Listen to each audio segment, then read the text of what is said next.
Hi, this is Dr. Greg Gillum, CEO of Human Fusion. Welcome to part 4 of The End of Bureaucracy, Harvard Business Review, November-December 2018. Article by Gary Hamel and Michelle Zanini from the Management Lab. We're looking at the largest manufacturer of appliances in the world, Haier, Chinese company. They're the ones that bought GE appliances back in 2016. And we're looking at how they are ending bureaucracy.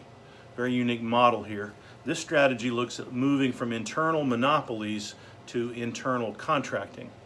Now, if you think about how most companies function, lots of internal silos. So you have IT, HR, finance, legal, and very little customer, direct end user interaction in many of these companies. Well, Haier is turning this on its head, essentially, like they're doing with most things. Every ME, or micro enterprise, is free to buy services or not from these internal MEs. So if you remember back in part 2, we talked about a lot of the MEs are market facing. They deal directly with the end user. Some of the MEs are called nodal MEs, and they act as the supply chain for the market facing MEs. Well, so what happens is the market-facing MEs will set their leading targets. Remember, they don't call them goals. They set leading targets, and then they send out bids to these nodal MEs, and probably outside the company as well, because they're free to choose from internal bids or external bids, whatever's best for them.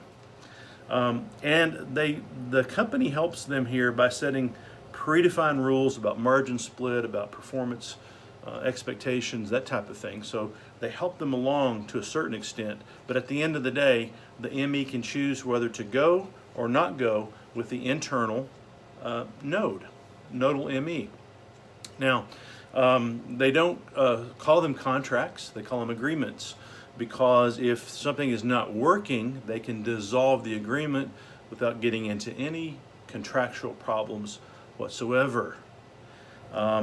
And the node's revenue, the nodal ME's revenue, is directly dependent on how well the ME customers actually perform.